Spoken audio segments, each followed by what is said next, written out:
Le 20 avril dernier, Dove publiait The Reverse Selfie, une nouvelle campagne mondiale intitulée en français « La beauté sans retouche ». Son sujet, toucher du doigt un fait de société inquiétant, seule une jeune fille sur 5 publie une photo non retouchée d'elle sur les réseaux sociaux. Et pour cause, selon une étude conduite par la marque auprès des 13-15 ans, un tiers d'entre elles a honte de son apparence. Il y a une quinzaine d'années, on a lancé une campagne pour toutes les beautés. Je ne sais pas si vous vous souvenez. Et avec cette campagne, on a lancé un film qui s'appelait Évolution, qui est devenu depuis un film iconique, qui en fait, pour la première fois, mettait en lumière la distorsion digitale utilisée par les publicitaires et les médias pour altérer les images, des images qui au final ne ressemblent plus vraiment à la réalité. En fait, ces outils de retouche que les professionnels ont utilisés pendant toutes ces années et qui, à l'époque, du coup, n'étaient accessibles qu'aux professionnels, sont devenus légion.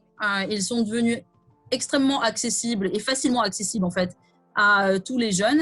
Avant, c'était des modèles, en fait, qui étaient sur les studios, qui étaient retouchés. Aujourd'hui, ce sont des jeunes filles qui retouchent elles-mêmes leur contenu avant de les poster sur les réseaux sociaux. Et la problématique, c'est que en fait, cette année, une année très particulière, les jeunes ont passé énormément de temps sur les réseaux sociaux et ont vu encore plus de beauté filtrée, de beauté retouchée. Et ce qui est vraiment problématique, c'est que ça a un impact direct sur l'estime que les jeunes filles ont d'elles-mêmes. Et donc, il était pour la marque en fait essentiel d'agir et d'agir maintenant. Une urgence déjà évoquée par la marque du groupe Unilever lorsqu'elle lance la campagne pour toutes les beautés en 2004 en créant le Fonds pour l'estime de soi visant notamment à former les plus jeunes à une définition plurielle de la beauté. Depuis sa création, donc maintenant environ 16 ans, nous avons éduqué plus de 69 millions de jeunes à travers le monde, ce qui est énorme en fait. C'est plus gros que à peu près la population française, si je ne me trompe pas, n'habitant plus en France depuis longtemps, j'ai un peu perdu les chiffres, mais je dirais presque, si vous voulez mettre la pression sur les jeunes et sur leur éducation, c'est presque, c'est essentiel, mais c'est pas éthique de se consacrer juste à ça. Il est essentiel d'aller voir comment est-ce qu'on peut changer l'environnement ambiant pour que ces stéréotypes, pour que cette fille, quand elle a été éduquée à l'estime de soi et qu'elle se balade dans la rue, elle ne soit pas bombardée de stéréotypes. Des stéréotypes pointés du doigt par 72% des femmes interrogées en 2004, année où à peine 1% d'entre elles se déclaraient belles.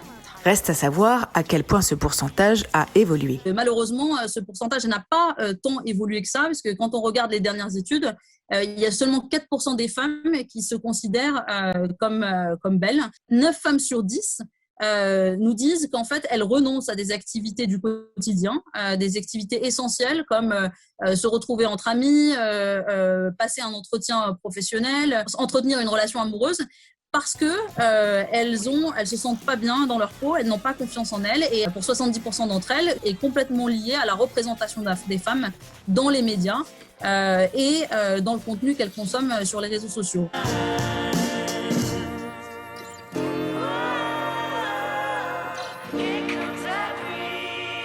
On s'est rendu compte en fait que il suffisait pas de parler. C'est-à-dire qu'en 2004, en effet, on a lancé cette campagne pour toutes les beautés et on a un peu créé un électrochoc pour que les gens réalisent qu'en fait la beauté elle est plurielle, elle est diverse et qu'il faut arrêter de mettre les femmes dans des boîtes, de leur faire subir en fait certains dictats de la beauté. Là maintenant, on n'en est plus là.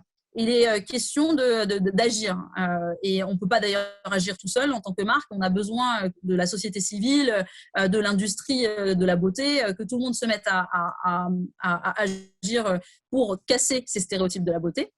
I'm too short. I'm too thick. I will not be a good fit. Ce à quoi Dove s'emploie notamment avec Getty et Girl Gaze, deux partenaires essentiels dans un projet d'envergure initié en 2019, consistant à retravailler la définition de la beauté donnée par les banques d'images en enrichissant leur catalogue de photos de vraie beauté ou de beauté vraie, comme vous voulez.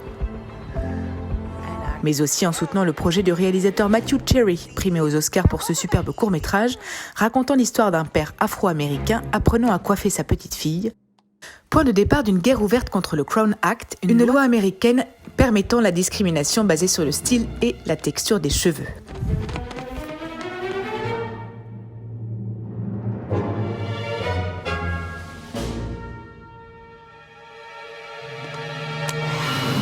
Créer un changement législatif, c'est pas évident. Voir des marques en fait qui s'embarquent là-dedans, c'est un travail de longue haleine avec beaucoup d'advocacy et tout ça.